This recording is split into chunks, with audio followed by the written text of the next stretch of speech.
एक बार नारद जी घूमते घूमते स्वर्ग लोक में चले गए और स्वर्ग लोक में उस समय चर्चा चल रही थी माताओं किसकी, भारतवर्ष की भूमि की, जहां हम रह रहे हैं, जहां हम पैदा हुए, बड़े सौभाग्यशाली हैं हम यहाँ।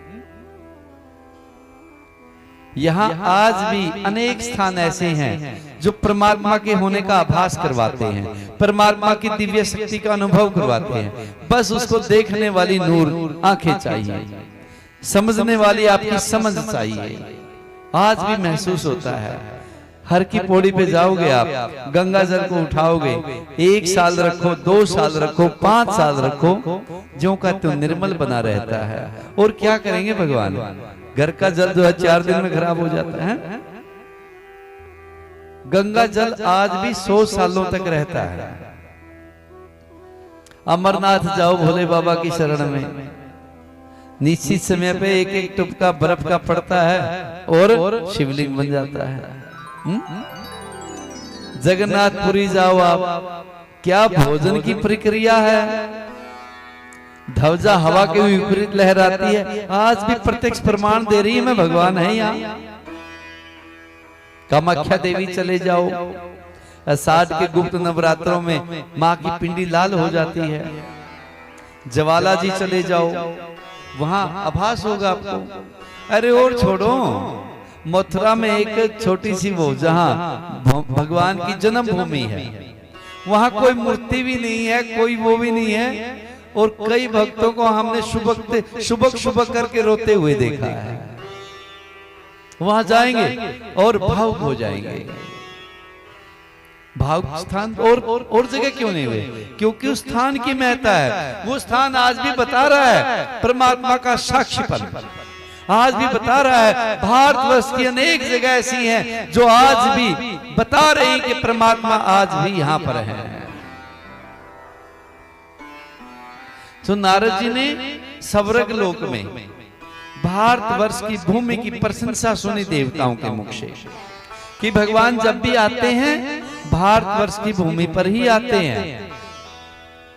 नारद जी के मन में आया, चलो मैं भ्रमण करता हूं भारतवर्ष की भूमि का, कैसी भूमि है वहां की। और नारद जी यहाँ भारतवर्ष की भूमि में आ गए, लेकिन उस समय बदल गया है।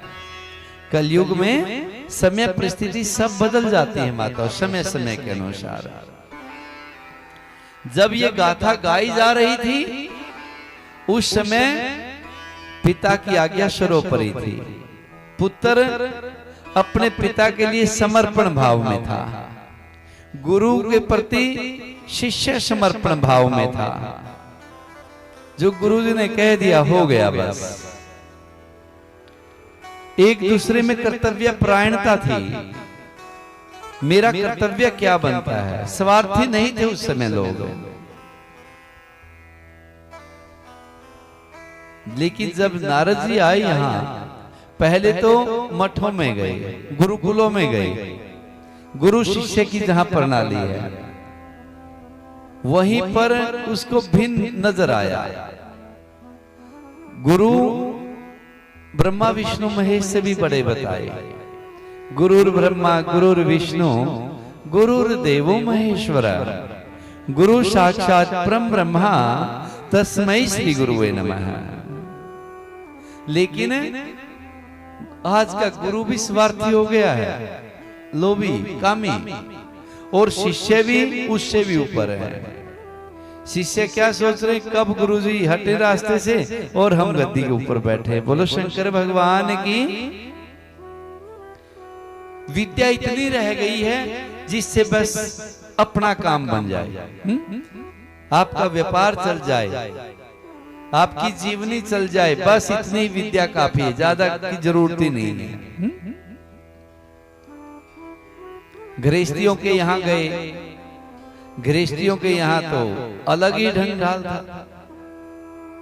पहले पिता के लिए, पिता की इच्छा के लिए पुत्र अपनी सारी इच्छाएं छोड़ देता था। अब बेटे ऐसे हो गए हैं पिता को सारी इच्छाएं छोड़नी पड़ रही हैं। बोलो शंकर भगवान की।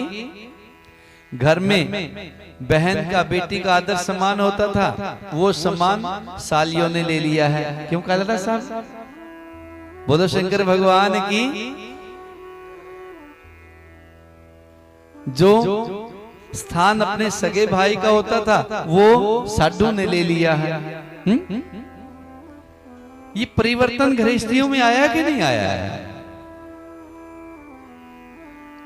धीरे धीरे गृहस्थियों के यहाँ गए, तीर्थों पे गए, सब जगह जो सुना था वो नहीं मिला, तो बेचैन हो गए नारद जी। घूमते घूमते कहाँ पहुंचे?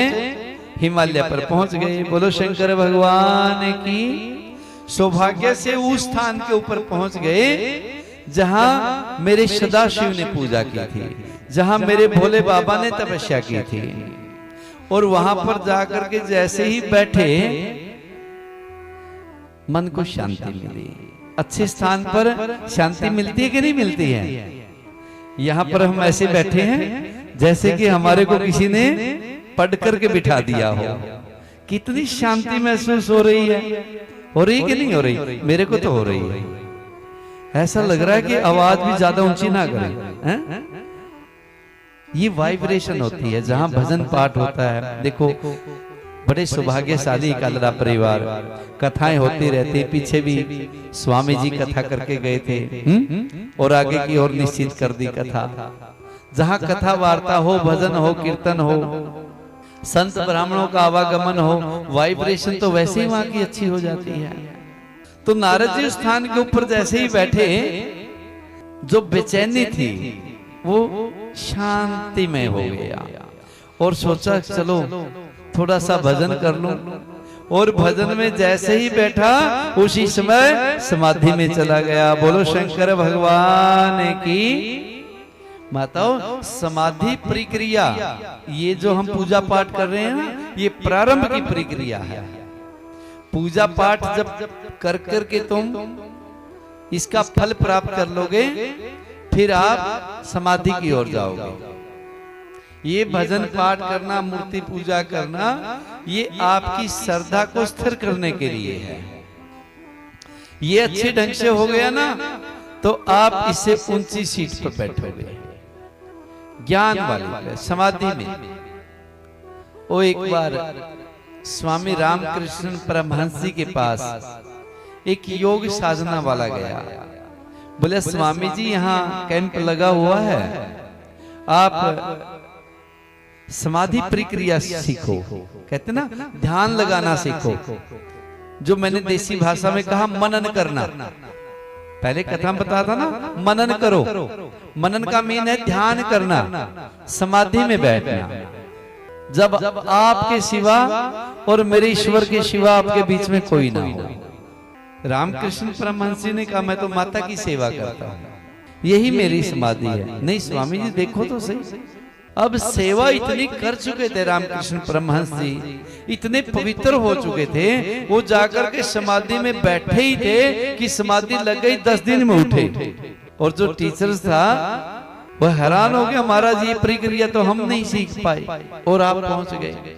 यानी कि माताओं, जब आपके अंदर श्रद्धा भरपूर मात्रा में भर जाए, श्रद्धा पूर्ण रूप से आ जाए, ज्ञान भी और समाधि भी 1 मिनट नहीं लगती, आप तुरंत ही उस परम शांति का अनुभव करने के लिए तैयार हो जाते हो। इसलिए नारद जी में उस स्थान का प्रभाव पड़ा और तुरंत ही समाधि लग गई। अब समाधि जब लगती है, ऐसा नहीं है कि भगवान जल्दी खुश हो जाते हैं। वेदना पड़ता है, बुराइयों को निकालना पड़ता है। बुराई कौन है? जब समुद्र मंथन किया ना, सबसे पहले विष निकला। निकला कि नहीं निकला? सीधा अमृत नहीं निकलता, तो पहले बुराइयां निकलती हैं। आपके अपने ही शत्रु भाव रखने लग जाते हैं, कैसे ही रास्ते से हटे, अर्थात इसकी साधना छूटे।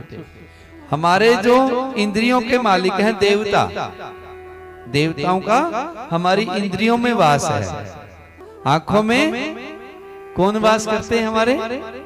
सूर्य और चंद्रमा। भागवत कथा नहीं सुनी आपने?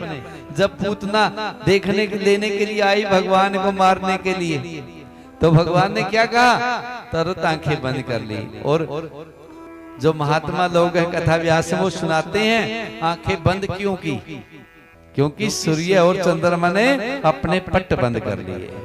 हमारी आंखों में सूर्य और चंद्रमा का वास है, हमारे चित्त में विष्णु जी का वास है, बुद्धि में इसी प्रकार प्रत्येक देवता का हमारे शरीर में वास है। माताओं, आपका शरीर साधारण नहीं है। जब आप अच्छे कार्य करते हैं ना, देवता साक्षात होकर के आपको शक्ति प्रदान करते हैं। भागवत में कथा आती है ना, जब वो दधीचि ऋषि जी के बाद पिपलाद ऋषि ने ब्रह्मा जी की आराधना की कि मैं इन देवताओं को जला दूं। जब जलाने लगे स्वयं का शरीर जलने लगा। ब्रह्मा जी से प्रार्थना की, महाराज ये क्या कर रहे हो आप? मैंने उनको जलाने के लिए तपस्या की और आप मेरे को जला रहे हो। ब्रह्मा जी आए, देवताओं का वास तुम्हारे शरीर में है। जब तुम्हारे शरीर में देवता साक्षात होकर के हैं तो वहां से जलेंगे तो आगे जलेंगे। इसीलिए तो कहा है कि सारे ब्रह्मांड की शक्तियां आपके अंदर हैं।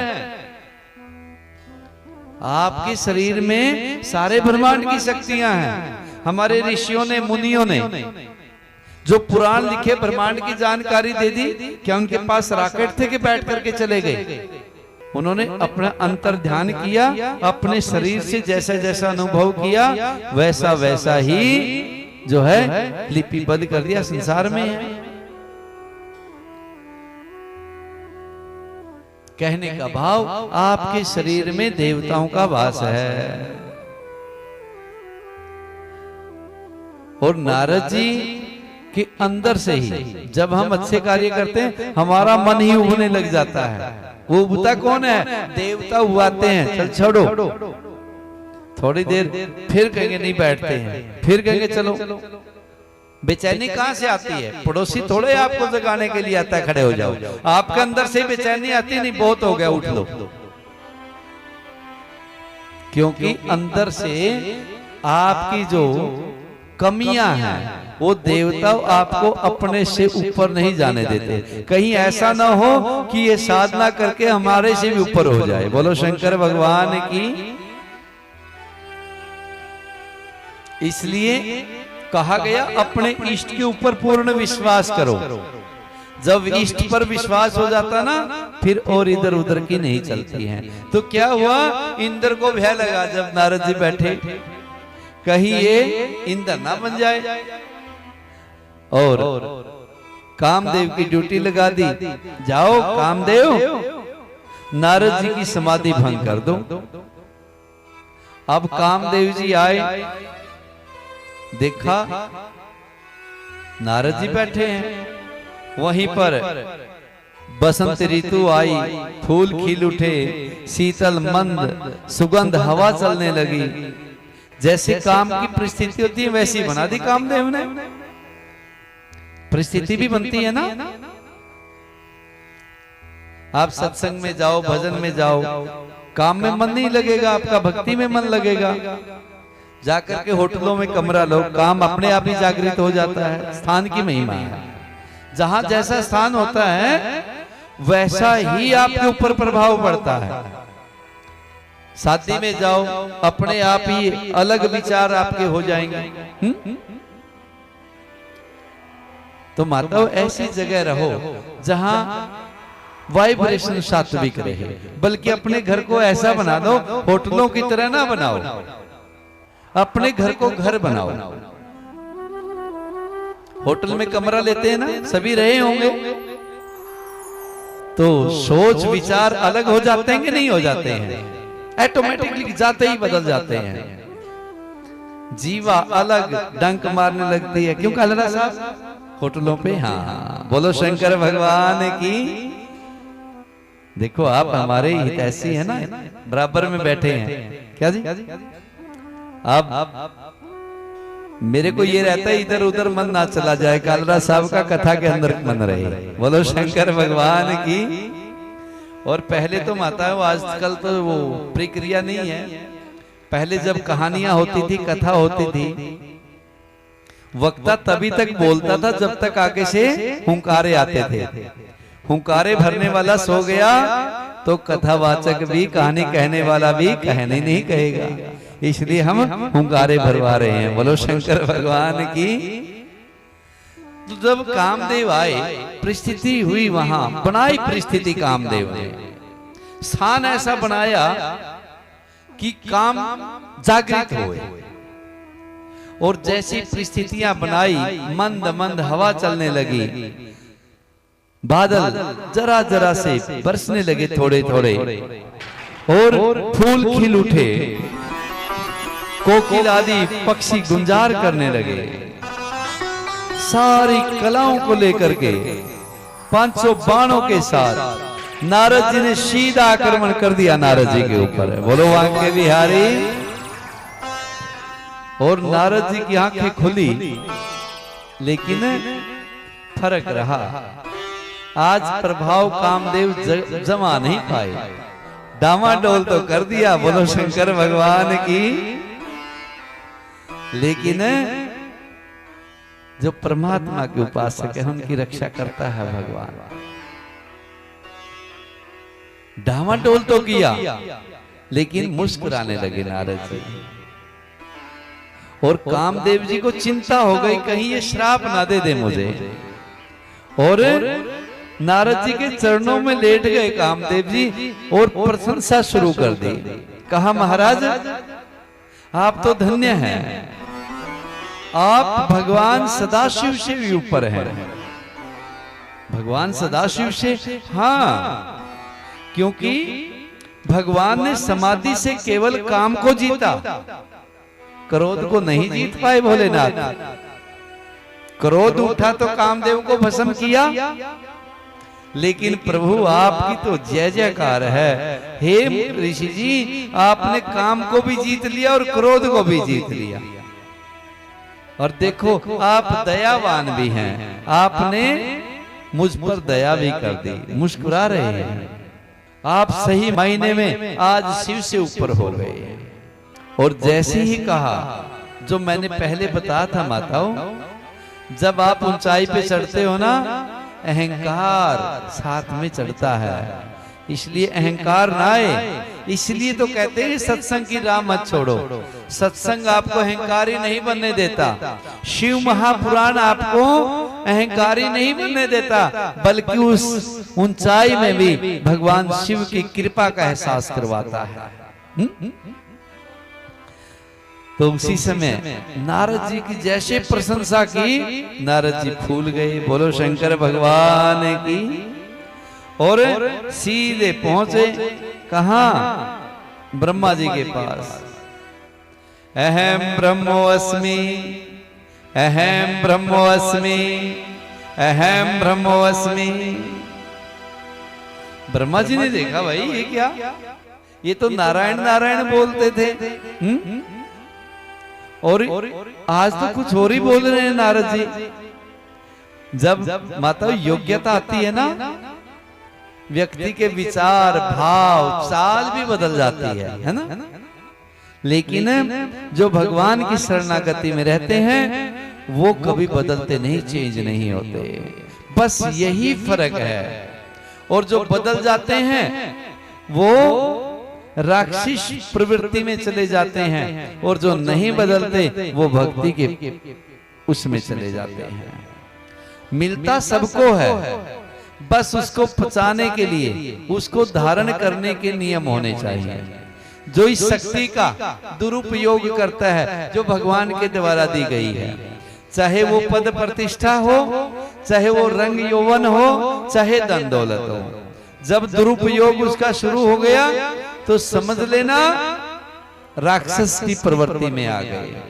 और उसी शक्ति का सदुपयोग होने लगा तो देव प्रकृति में आ गए।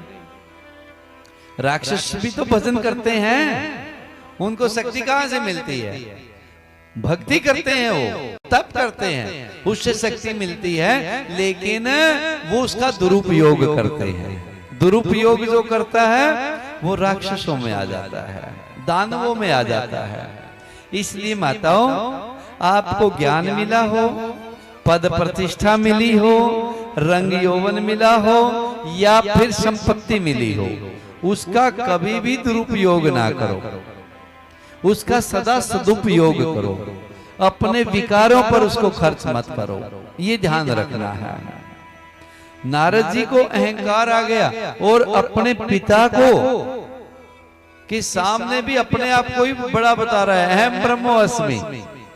कई बच्चे है ना, कहते हैं ना तूने क्या किया, पिता को ही बोलने लग जाते हैं। आपको क्या पता है? अच्छा, इसको पता नहीं है और तेरे को पता हो गया है? पिता से बड़ा नहीं हो सकता, बेटा कितना भी बड़ा हो जाए, पिता पिता ही रहता है। ब्रह्मा के सामने बोले अहम ब्रह्मोस्मि, मैं ही ब्रह्म हूं। ब्रह्मा जी ने कहा बेटा क्या हुआ? पिताजी आपने सुना नहीं, आज इस तेरे लाल ने काम को जीत लिया, क्रोध को जीत लिया। बेटा इसमें तो कोई बड़ी बात नहीं है, तू तो संत है, काम तो तेरे ऊपर वैसे नहीं असर करे, और अच्छे महात्मा को क्रोध भी नहीं करना चाहिए। क्रोध कब आता है? जब तक आपके अंदर अहंकार के अणु भरे पड़े हैं। जब वो भक्ति का रंग चढ़ता है ना, फिर क्रोध नहीं आता, फिर शीतलता आ जाती है, फिर सहजता आ जाती है, फिर सरलता आ जाती है, आपका जीवन सहज हो जाता है, विनय आ जाता है आपके अंदर। फलदार वृक्ष क्या है? झुक जाते हैं कि नहीं झुक जाते हैं? झुक जाते हैं आप जब आपके अंदर गुण आते हैं। और जब ये ब्रह्मा जी ने कहा बेटा ये भगवान शिव को मत बताना, ले शिव को क्यों नहीं बताऊंगा, शिव के पास तो जाना ही पड़ेगा। लेकिन ये रुके नहीं, पहुंच गए भोले बाबा के पास, हर हर महादेव, और बोल रहे अहम ब्रह्मोस्मि, अहम ब्रह्मोस्मि। भोले बाबा ने कहा रे नारद जी, महात्मा जी आज तो कुछ और ही बोली जा रहे हो आप। अरे संत लोग, महात्मा लोग, ब्राह्मण लोग भगवान की चर्चा करते हुए अच्छे लगते हैं, भगवान का नाम गाते हुए अच्छे लगते हैं। व्यापार की बातें करने लग जाएं, नाचने गाने की बातें करने लगे, वो अच्छी थोड़ी लगेगी उनको। उनका आभूषण है भजन, उनका आभूषण है नाम, उनका आभूषण है भगवान की कथा। तो शिव ने कहा भाई ये तो अच्छा ही बात नहीं है जो आप बोल रहे हो नारद जी।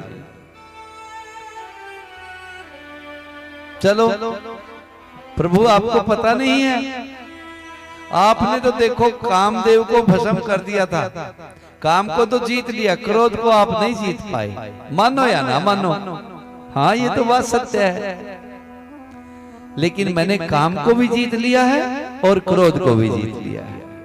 भोले बाबा ने कहा ठीक है मुझे तो पता चल गया, लेकिन नारायण जी को मत बताना। बोलो शंकर भगवान की।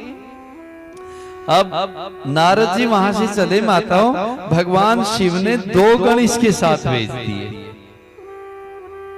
जाओ देखो ये क्या क्या करता है, कहां कहां जाता है। अर्थात भगवान शिव अपने भक्त की रक्षा करते हैं, उसको बार बार जगाते हैं। और ये सीधे पहुंचे नारद जी कहां? नारायण जी के पास। और वहां क्षीर सागर में भगवान नारायण सुख पूर्वक विराजमान है।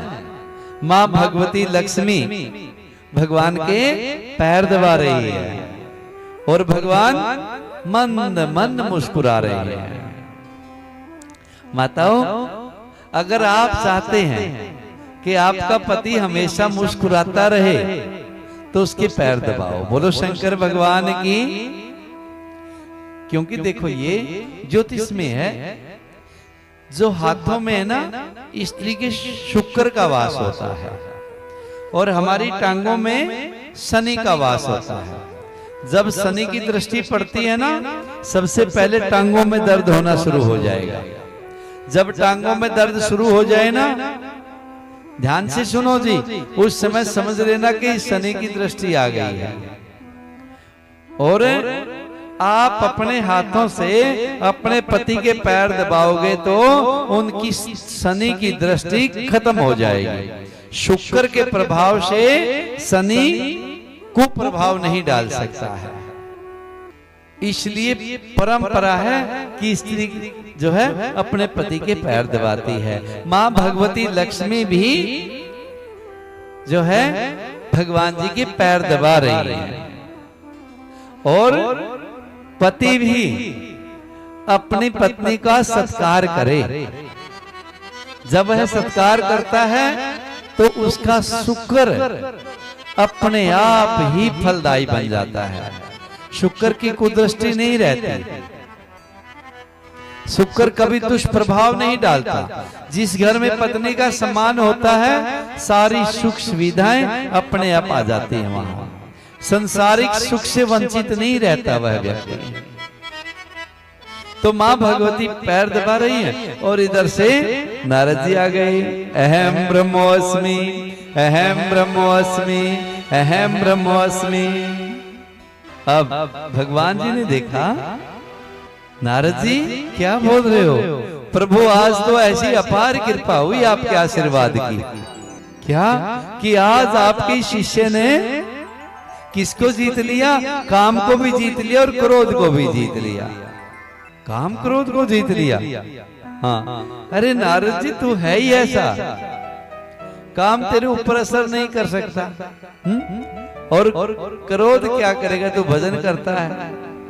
मांग बेटा, क्या मांगता? मैं तेरे ऊपर बड़ा प्रसन्न हूं। तूने जो मेरा नाम चमकाया है, मांग क्या मांगता है? आज नारद जी ने कहा महाराज अब तो मुझे कोई इच्छा नहीं है, जब होगी ना इच्छा तब मैं आपसे मांग लूंगा। ठीक, जब मर्जी आ जाना, तुम्हारे लिए दरवाजे खुले हैं, क्योंकि तूने काम को जीत लिया और क्रोध को जीत लिया। अब नारद जी चले तो गए हैं, लेकिन मेरे नारायण में, मेरे कन्हैया में, मेरे गोविंद में ये बड़ा गुण है। वो अपने भक्त के अहंकार को नहीं छोड़ते, मूली गाजर की तरह चबा जाते हैं। अपने भक्त का पतन नहीं होने देते भगवान। ये कहा है भगवान ने कि मैं अपने भक्त का पतन नहीं होने देता, करहूं सदा तिनकी रखवारी, जिमी बालक राखई महतारी। और आज नारायण जी ने सोच रहे हैं कहीं मेरा ये भक्त का पतन ना हो जाए, अहंकार जो है ये फलीभूत ना हो जाए, ये वृक्ष का रूप धारण ना कर ले। जब विकार होता है ना, प्रारंभ में विकार आता है, उस समय उसको रोका जा सकता है, लेकिन जब वृक्ष का रूप धारण कर लेता है फिर उसको रोकना, उसके वेग को रोकना बड़ा मुश्किल है। भगवान ने सोचा कहीं वृक्ष ही ना बन जाए, इसलिए पहले ही इस विकार को खत्म कर देता हूं। और प्रभु ने क्या किया? ऐसी लीला रची, ऐसी माया रची भगवान ने। नारद जी जा रहे हैं और एक सुंदर नगरी दिखाई दी है नारद जी को। सुंदर नगरी में नारद जी जैसे ही उतरे हैं, उसी समय वहां के जो लोग हैं वो नारद जी के स्वागत के लिए आए हैं। नारद जी, नारद जी, नारद जी, नमो नारायण, नमो नारायण, नमो नारायण। और सब नारायण नारायण पुकार रहे हैं, क्योंकि जैसा संत महात्मा जिसको मानते उसी का भक्त भी उसकी जय जयकार करते हैं ना। जो कृष्ण जी को मानते सब राधे राधे बोलते हैं, जो भोलेनाथ को मानते हैं वो हर हर महादेव, ओम नमः शिवाय बोलते हैं, राम राम बोलते हैं। जो माता के उपासक है जय माता दी बोलते हैं। और यहाँ तो ये माया नगरी थी भगवान नारायण की, सब नारायण नारायण बोल रहे हैं, आप भी बोले हैं। भज नारायण भज नारायण भज नारायण भज नारायण भज नारायण भज नारायण भज नारायण भज नारायण भज नारायण का नाम रे, भज नारायण का नाम रे, भज नारायण का नाम रे, भज नारायण का नाम रे नारायण के नाम बिना नहीं आता कोई काम रे। भज नारायण भज नारायण भज नारायण भज नारायण भज नारायण भज नारायण भज नारायण भज नारायण।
सुख दुख का मेला, दुनिया है सुख दुख का मेला, जीवन है पानी का रेला, जीवन है पानी का रेला, इसमें बहता हंस अकेला, इसमें बहता हंस अकेला। भज नारायण भज नारायण भज नारायण भज नारायण भज नारायण भज नारायण भज नारायण भज नारायण भज नारायण का नाम रे, नारायण का नाम रे, भज नारायण का नाम रे, भज नारायण का नाम रे, नारायण के नाम बिना नहीं आता कोई काम रे। भज नारायण भज नारायण भज नारायण भज नारायण।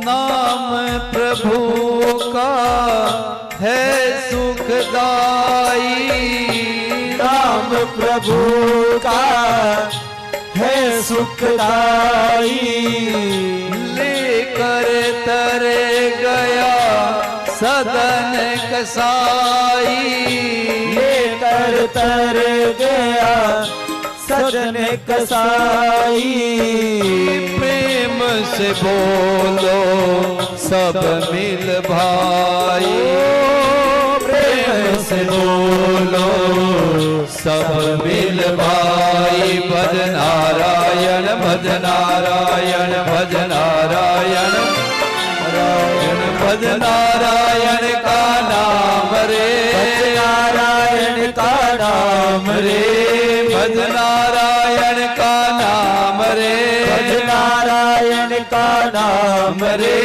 नारायण के नाम बिना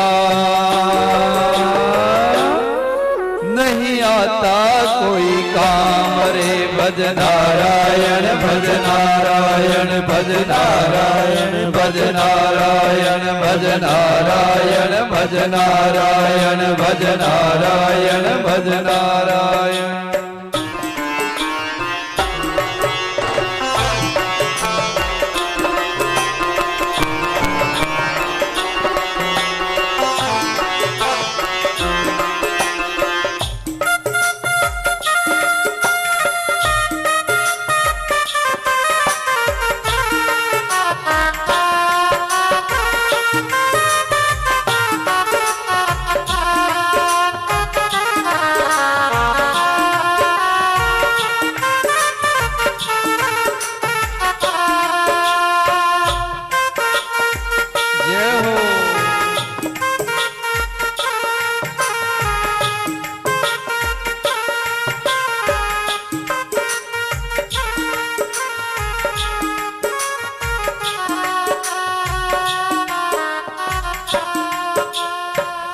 ध्यान प्रभु का जो नहीं ध्यावे, ध्यान प्रभु का जो नहीं ध्यावे, अंत समय सिर धुनि पछतावे, अंत समय सिर धुनि पछतावे।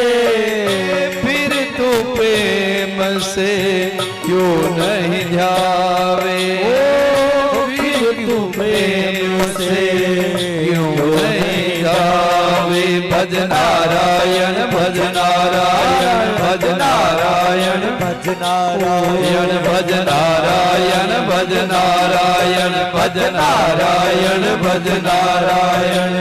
नारायण का नाम रे, भज नारायण का नाम रे, नारायण के नाम बिना नहीं आता कोई काम रे। भज नारायण भज नारायण भज नारायण भज नारायण।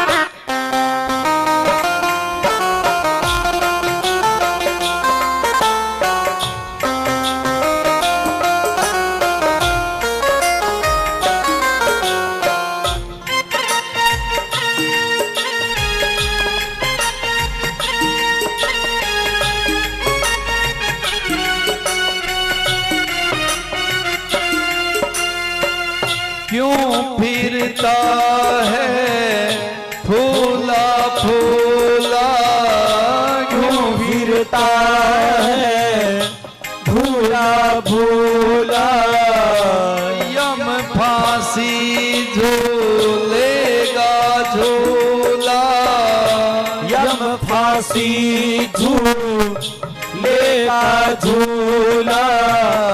नाम प्रभु का तो क्यों भोला, नाम प्रभु का तो क्यों भोला। भज नारायण भज नारायण भज नारायण भज नारायण भज नारायण भज नारायण भज नारायण भज नारायण भज नारायण का नाम रे, नारायण का नाम रे, भज नारायण का नाम रे, भज नारायण का नाम रे। नारायण के नाम बिना नहीं आता कोई काम रे। भज नारायण भज नारायण भज नारायण भज नारायण भज नारायण भज नारायण भज नारायण भज नारायण भज नारायण भज नारायण भज नारायण भज नारायण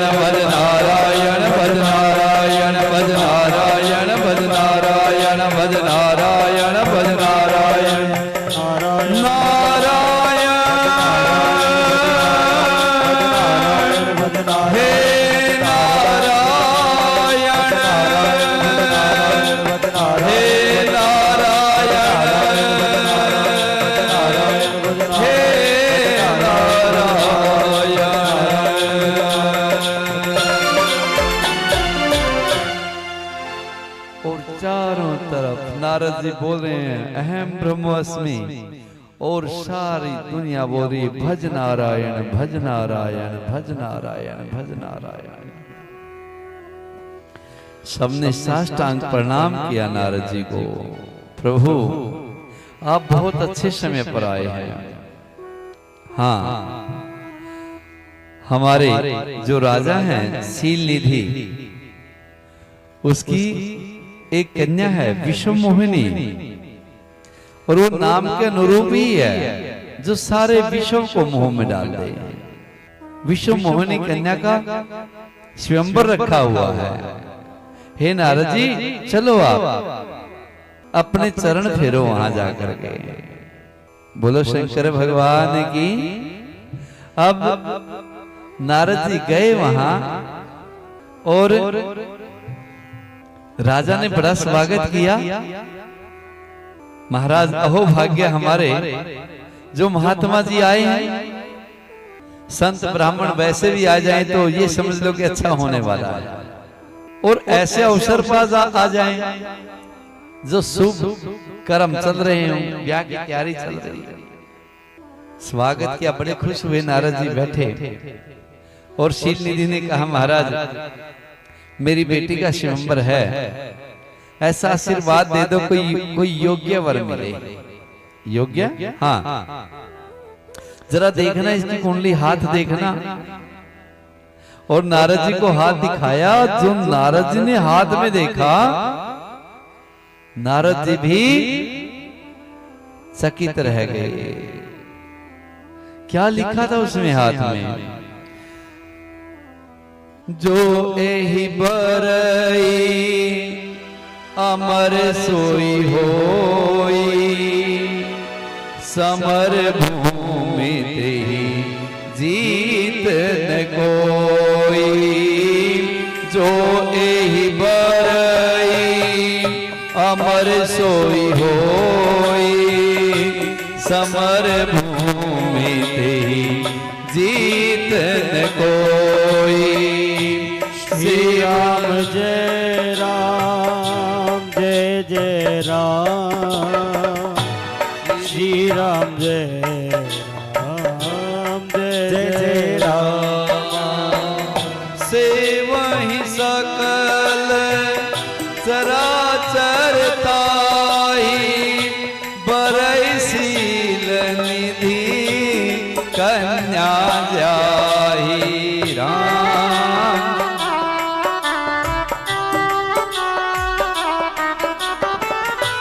देखी रूप मुनि बिरती बिसारी, बड़ी बार लगी रहे निहारी।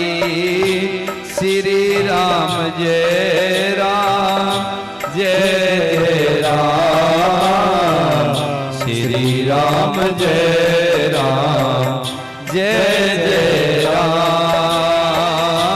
श्री राम जय राम जय जय राम, श्री राम जय राम जय जय राम।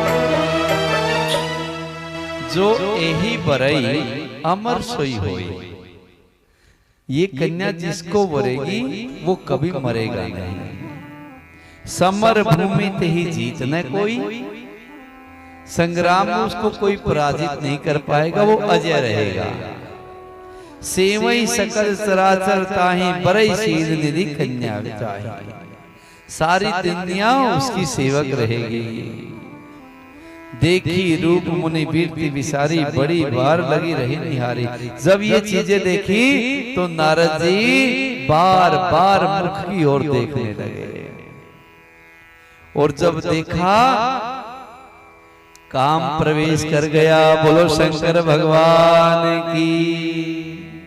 और काम जब अंदर प्रवेश कर गया, ये माताओं कभी भी मुख पे नहीं देखना चाहिए। देवी भागवत में लिखा है औरत के मस्तक को देखो, बिंदी होती है। औरत के चरणों को देखना चाहिए, मुख पे नहीं देखना चाहिए कभी।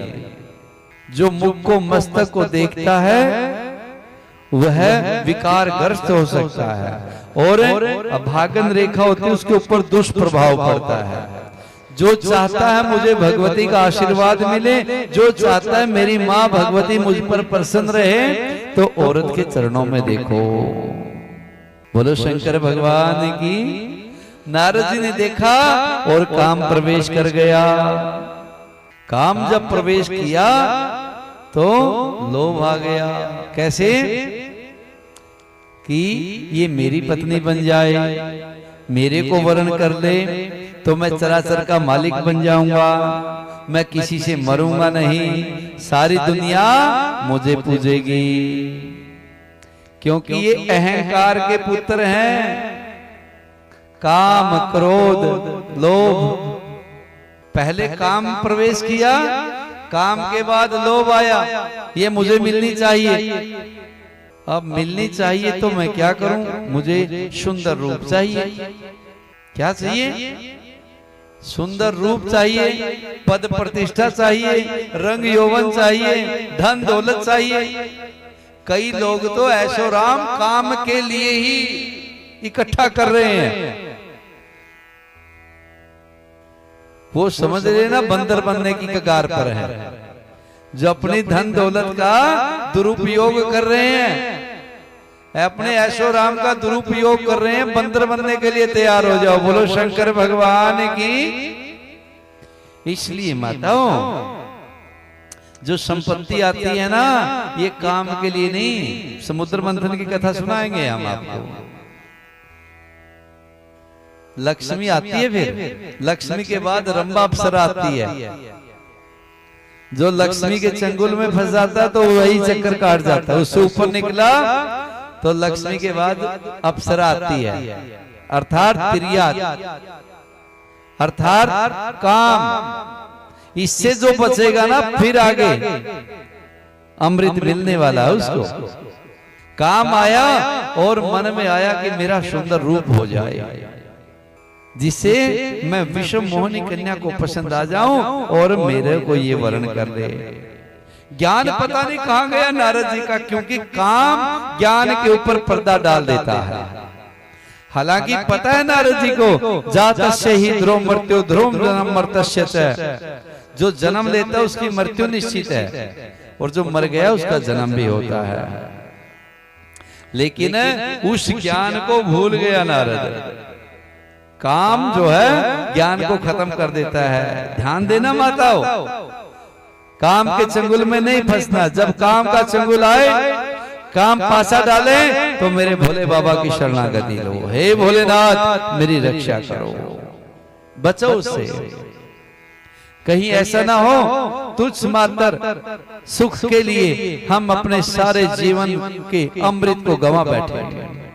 उसी समय याद आई, अच्छी शक्ल होनी चाहिए, अच्छी सूरत होनी चाहिए, ऐशो राम होने चाहिए, और पहुंच गया कहाँ? नारायण जी के पास। हर हर महादेव, हर हर महादेव, हर हर महादेव।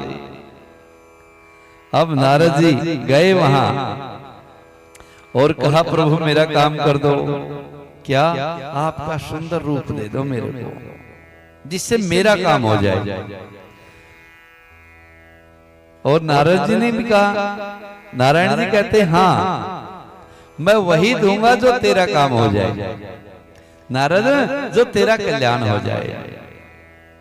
क्योंकि वैद्य के पास कोई दवाई लेने जाता है ना, और मरीज कहे मुझे ये दवाई दे दो, मरीज के पसंद की दवाई थोड़ी मिलेगी। जो उसकी बीमारी को काटेगी वो दवाई डॉक्टर देगा। तो तेरी बीमारी कट जाएगी, ऐसी दवाई मैं दूंगा, ऐसा रूप दूंगा मैं। श्री राम जय राम, जय जय राम। श्री राम जय राम, जय जय राम। श्री राम जय राम, जय जय राम। और भगवान ने क्या किया? नारद जी के सिर के ऊपर हाथ रख दिया। यही विधि हित तुम्हार में ठयो, कही अस अंत रहित प्रभु भयो। और कहा ले बेटा तेरा कल्याण हो जाए। और कल्याण जैसे ही हुआ नारद जी तो फूल गए कि अब मेरा काम पक्का होने वाला है। क्या? विश्व मोहिनी कन्या मेरे गले में ही वरमाला डालेगी। और सीधा पहुंच गया वहां। साथ में 2 छोड़ रखे थे भगवान शिव ने गण, वह बड़ी प्रशंसा कर रहे हैं नारद जी का। क्या सूरत है महाराज आपकी, हैं? क्या नूर है आपके चेहरे के ऊपर, कितना सुंदर लग रहा है। और प्रशंसा करने वाले कामी व्यक्ति को बहुत अच्छे लगते हैं, ये बात है। जो कामी व्यक्ति होता है ना, उसकी व्यर्थ में प्रशंसा करने वाले उसके पास हो तो बस तुम ऐसा करो मेरे साथ ही रहो, प्रशंसा करने वाले साथ में। और नारद जी बैठे 2 कुर्सियों पे, गण भी बैठे साथ में। और विश्व मोहिनी कन्या आई, लाइन के बाहर खड़ी, देखा इसमें नारद जी बैठे हैं, शकल देखी और लाइन ही छोड़ दी। बोलो शंकर भगवान की। अब ये जो 2 गण थे, इन्होंने तुरंत ही ये मौका नहीं छोड़ते। क्या बात है महात्मा जी, वो तो लाइन ही चेंज कर गई। अरे इसको पता तो है आना तो यही है। बोलो शंकर भगवान की। अब हमसे सुंदर थोड़ा ही यहाँ कोई, इसने आना है, चलो दे। इसने सोचा होगा और राजाओं के मुख देखाती हूँ। और ब्रह्मा जी कह रहे हैं, सूत जी बता रहे हैं 88,000 ऋषियों को, माया है ये विश्व मोहिनी कन्या, माया है। माया कैसे आ सकती है जहां भगवान के पार्षद बैठे हों? माया कैसे आ सकती है जहां भगवान का गान करने वाले बैठे हों?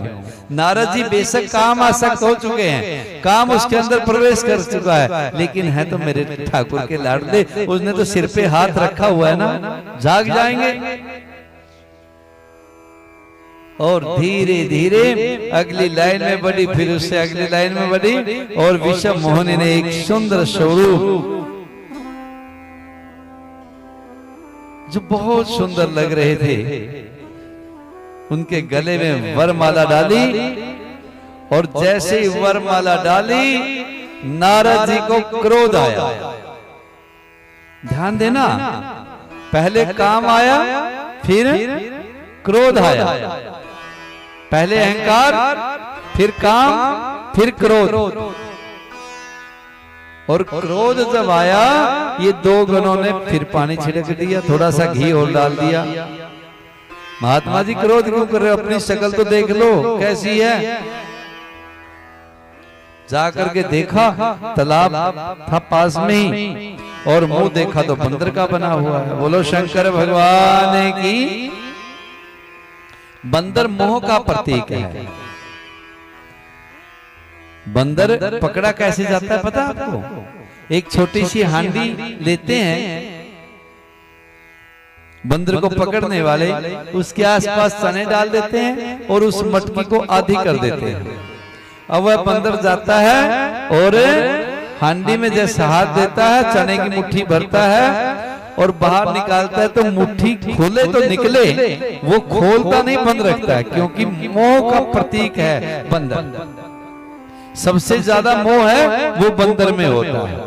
बंदर का अगर बच्चा भी मर जाए ना, तो उस बच्चे को छोड़ता नहीं है, उसके शव को भी साथ में ही रखता है जब तक दूसरा बच्चा नहीं आ जाता।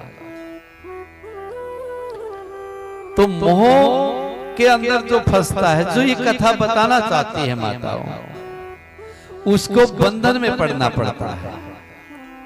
अगर वो छोड़ दे मुट्ठी तो निकले, लेकिन वो बंद रखता है। वैसे ही हम भी कहते हैं ना, अरे कैसे आए कथा में, कैसे भजन करें, आपको क्या पता जी कितनी जिम्मेदारी है घर की, हैं? बच्चों का ये काम करो, बच्चों वो करो, बहू का ये करो, वो करो, बस पूछो ना जी, बंधे रहते हैं हम तो। बांध नहीं रखा किसी ने। कोई आपको कहे कि बहू ने बांध दिया, बेटे ने बांध दिया, घर वाले ने बांध, आप स्वयं बंधे हुए हैं। जैसे बंदर बंधा हुआ, वैसे ही हम बंधे हुए हैं मोह के जाल में। आप जाकर के देखना 10 दिन वहां से खिसक करके देखना, वैसे नहीं कहीं जाना, माइक के चले जाओ, कहीं और चले जाओ, फिर देखो घर के कैसे काम होते हैं। बोलो शंकर भगवान की।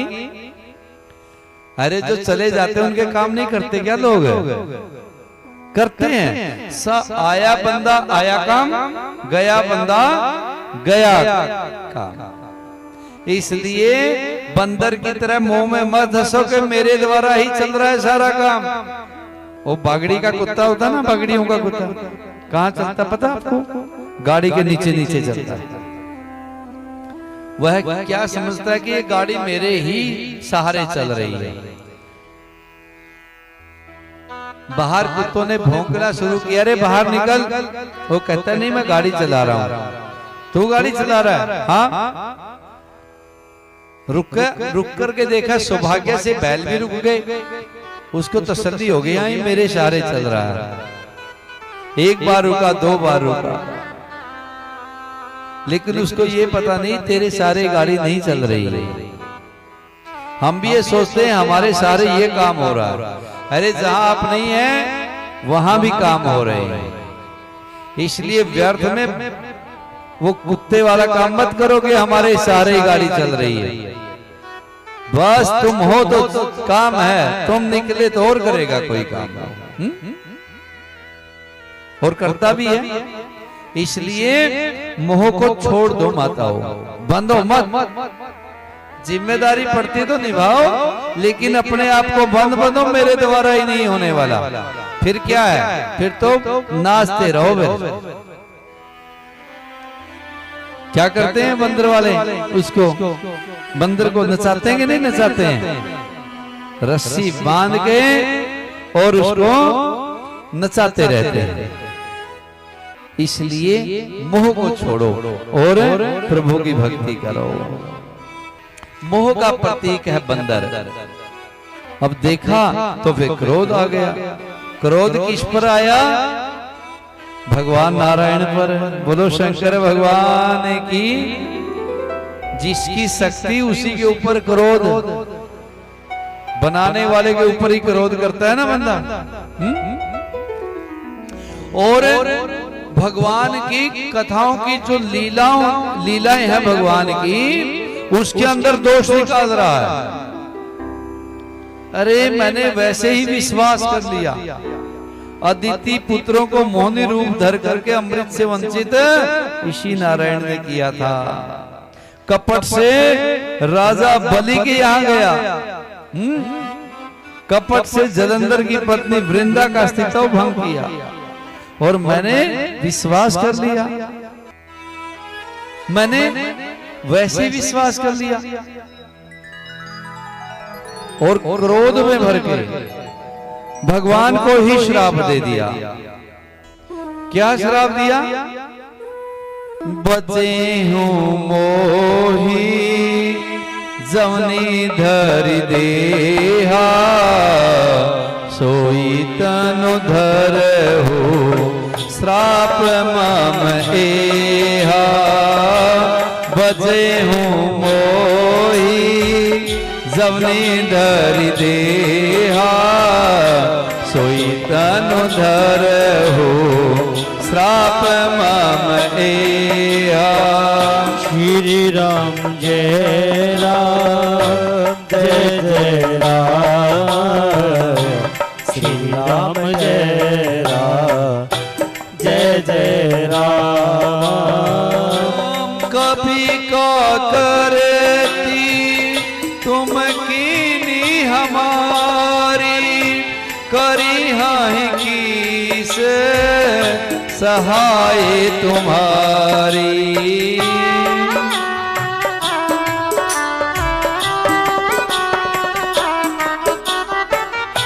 कपिया करती तुम कीन हमारी, करी हाय की से सहाय तुम्हारी।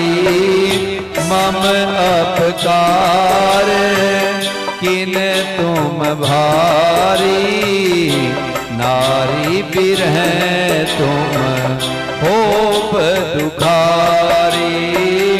श्री जय राम जय राम श्री राम जय राम जय जय राम।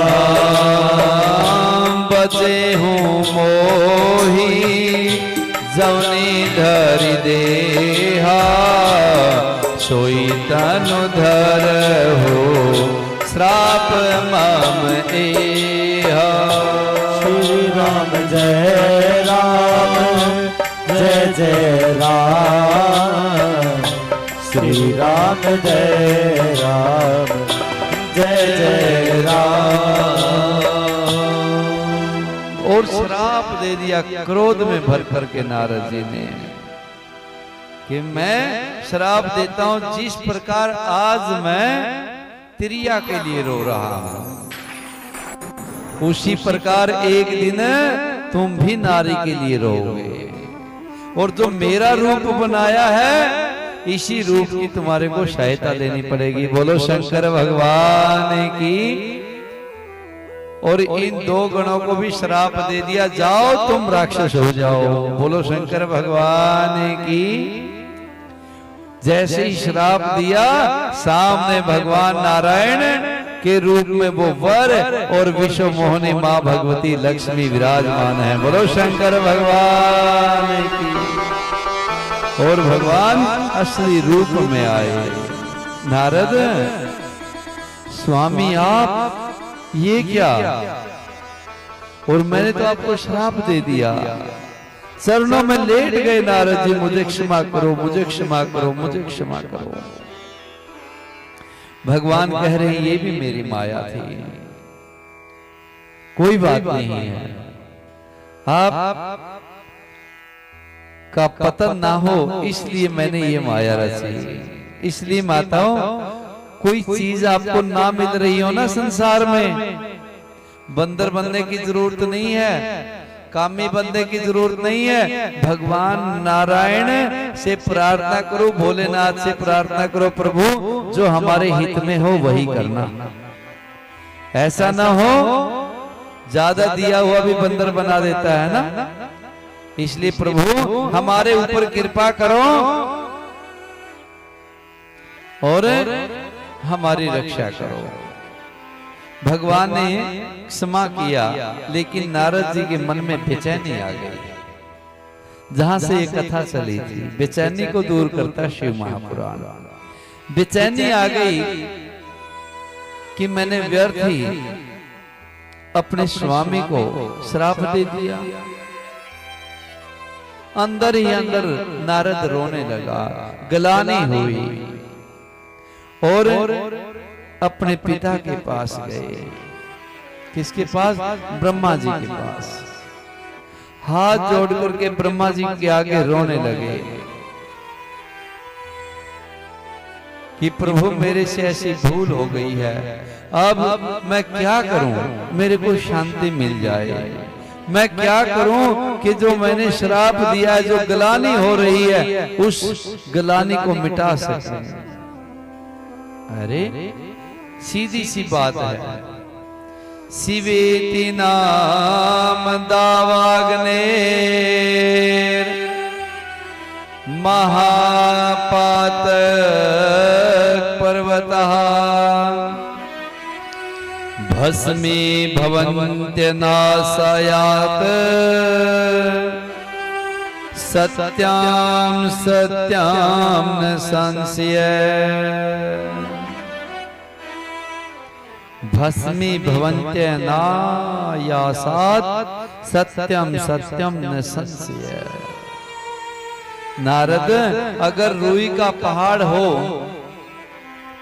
रूई का पहाड़ बना रखा हो हमने, भर भर के रोज एक एक ट्रक उसके अंदर भर रहे हैं, एक दिन क्या करो छोटी सी आग की चिंगारी उसमें डाल दो, सारा रुई का पहाड़ राख का ढेर हो जाएगा।